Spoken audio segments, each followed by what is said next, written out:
बांग्लादेश में हिंदू महिलाओं के साथ वहशियाना दुष्कर्म की लगातार वीडियो सामने आ रही है। बच्चियों के साथ उनके मां, बाप और भाइयों के सामने शर्मनाक कृत्य किया जा रहा है। रॉड, डंडा, जूते, पांव, हाथ, सब कुछ से अत्याचार। छी! परंतु इतने पर भी कट्टरपंथी दरिंदों का पेट नहीं भर रहा। उनकी दर्दनाक हत्या करने के बाद भी महिलाओं और पुरुषों के गुप्तांग काटकर उनके अंग विशेष में डंडा डालकर निर्वस्त्र अवस्था में बाहर चौराहों पर लटकाया जा रहा है। और अभी तक रुका नहीं है ये सब। एक बांग्लादेशी पत्रकार ने स्वीकार किया है कि रिमोट क्षेत्रों में बहुत बड़ी संख्या में हिंदुओं का नरसंहार अभी भी जारी है। बस इंटरनेट बंद है, इसलिए खबरें बाहर नहीं आ रही। रूह कांप जाती है ये सब देख सुनकर। डूबकर मर जाने का मन करता है। शर्म आती है किस मुर्दा कौम में जन्म ले लिया हमने। गाय को चारा खिलाकर, कुत्ते को दूध ब्रेड देकर, चींटी को आटा और पक्षियों को दाना खिलाकर हमारी दया और करुणा की खुराक पूरी हो जा रही है। भंडारा बांटकर, छबील लगाकर, चर्बी गोले स्त्रीण बाबाओं के कथा भजन सुनकर और जागरण में ठुमके लगाकर ही हम धर्म के प्रति अपना कर्तव्य पूरा हुआ मान ले रहे हैं।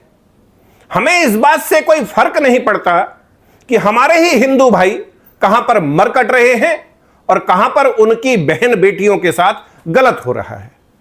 इतना सब देखकर भी जिस कौम को रणभेरी बजाना सीखने की जरूरत थी, वो मल्हार गाने में व्यस्त है। जिंदा कौमें लगातार अपने विस्तार में लगी हैं, अंतिम युद्ध की तैयारियों में लगी हुई हैं, और हमारी मुर्दा कौम नाचने, गाने और रील बनाने में व्यस्त है। बंगाल में सुबह शाम जब आप गलियों से गुजरेंगे तो किसी घर से संगीत के अभ्यास का राग सुनाई देगा, किसी घर से नृत्य की थाप सुनाई देगी। लोग अपने छोटे छोटे बच्चों को किसी न किसी कला का प्रशिक्षण दिलाने में आनंदानुभूति का एहसास करते हैं। परंतु जिन रविंद्रनाथ टैगोर के गीतों पर आधारित रविंद्र संगीत को वैश्विक लोकप्रियता मिली, बांग्लादेश में आज उन्हीं शांति के अग्रदूत रविंद्रनाथ टैगोर की मूर्ति खंडित कर दी गई है। उनके मार्ग पर चलने वाले भावुक बंगाली हिंदू की आबादी 34% से घटते घटते 7.5% पर पहुंच चुकी है। आज रविंद्रनाथ टैगोर का आमार सोनार बांग्ला इस धरती पर जीते जी पूरी तरह नर्क बन चुका है, जहन्नुम बन चुका है। काश उन्होंने संगीत की जगह अपने समाज को रणसिंघा बजाने में प्रशिक्षित किया होता तो आज वहां भगवा लहरा रहा होता। हिंदू समाज को इससे कोई फर्क नहीं पड़ रहा कि जिस सिंधु नदी के नाम पर हमारे इस भूभाग को आर्य पार्श्वों ने हिंदू कहा और शेष पश्चिम संसार ने सिंधु से इंदु, इंदु से इंडस और इंडस से इंडिया कहा। विगत 77 वर्षों में वही पवित्र सिंधु मेरे राष्ट्र की सीमाओं के अंतर्गत नहीं बह रही है। संकल्प तो यह होना चाहिए था कि चाहे जितना समय लगे, चाहे जितना रक्त बहे, चाहे जितनी पीढ़ियां खप जाएं, हम तब तक नहीं रुकेंगे जब तक सिंधु नदी फिर से तिरंगे या पवित्र भगवा ध्वज के तले ना बहने लगे, जब तक मेहरौली का लोह स्तंभ सीमा चिन्ह के रूप में विष्णु पद पर्वत पर स्थापित ना हो जाए। ऐसा होगा कैसे? यह उनसे ही सीखने की आवश्यकता है।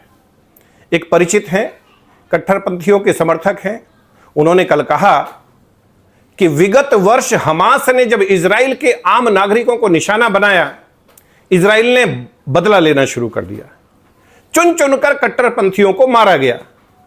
हमास की कमर तोड़कर रख दी गई है। सब कुछ तहस नहस हो गया है। बच्चे, बूढ़े, नौजवान सबके सब मारे जा रहे हैं। पूरी तरह उनका सफाया कर दिया जा रहा है। परंतु आपने देखा है एक भी कट्टरपंथी जो सरेंडर मोड में हो? देखा है कोई हमास वाला जिसने पीठ दिखाने की सोची हो? मारे जा रहे हैं, लेकिन एक भी व्यक्ति गिव अप करने की सोच भी नहीं रहा। यह फर्क है। पूरी दुनिया में हमास समर्थक कट्टरपंथी समाज कहीं किसी तरह के सरेंडर मोड में नहीं है। वो संकल्पबद्ध है कि उन्हें आखिरी सांस तक लड़ना है। उन्हें मालूम है कि जीते जी सफल हुए तो पूरी दुनिया में कट्टरपंथ का शासन स्थापित हो जाएगा, और अगर मर गए तो सीधा स्वर्ग मिलेगा, और उनके बाद उनकी कौम के दूसरे लोग अपने प्रयास जारी रखेंगे। बच्चा बच्चा धर्म की राह में उनका न्योछावर होने को तैयार है। जहां वो बहुत कम हैं, कमजोर हैं, वहां वो अपनी संख्या बढ़ाते हैं।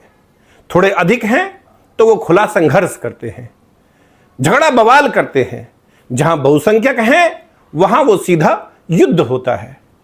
मौका मिलते ही सबसे पहला हमला हमारी बहन बेटियों पर ही होता है, क्योंकि उनके लिए महिला माले गनीमत है। यही सत्य है।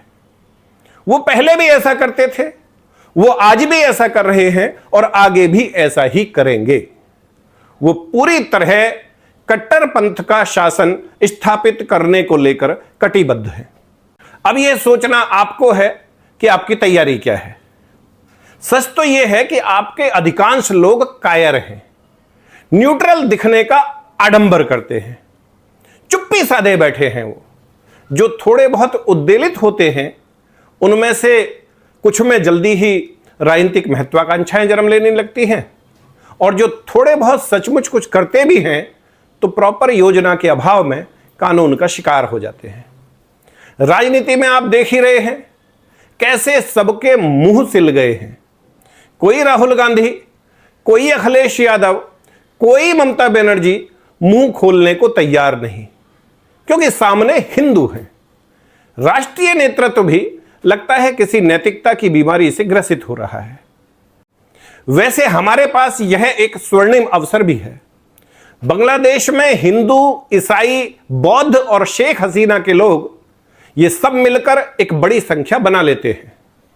इन सबको इकट्ठा करके उत्तर पूर्व से शेष भारत को जोड़ने वाली चिकन नेक पट्टी का चौड़ाई में विस्तार करके बांग्लादेश में एक बांग्ला हिंदू स्वायत्त देश का निर्माण किया जाना संभव है।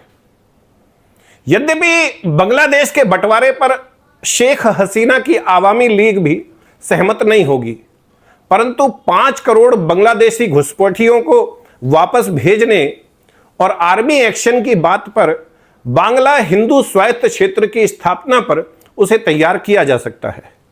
याद रहे, किसी भी देश का नेतृत्व वैसा ही सोचता और करता है जैसा वहां का आम जनमानस सोचता है और करवाना चाहता है।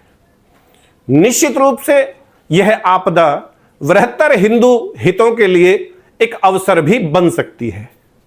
इसलिए हे सनातनियों, उठो, जागो और सावधानी पूर्वक योजना बनाओ, क्योंकि जो आज बांग्लादेश में हो रहा है कल हमारे यहां भी होना तय है। कुछ मुट्ठी भर लोग विगत लगभग 100 वर्षों से चुपचाप लगातार प्रयासरत हैं। अब समय आ गया है बाकी समाज भी मुखरता के साथ निस्वार्थ समर्पण के लिए अपनी कमर कस ले।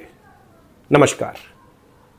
और हां, यह कौवा रोना बंद करो कि सरकार क्या कर रही है, फला संगठन क्या कर रहा है, हमने तो वोट दे दी, अब सरकार जाने, उसका काम जाने।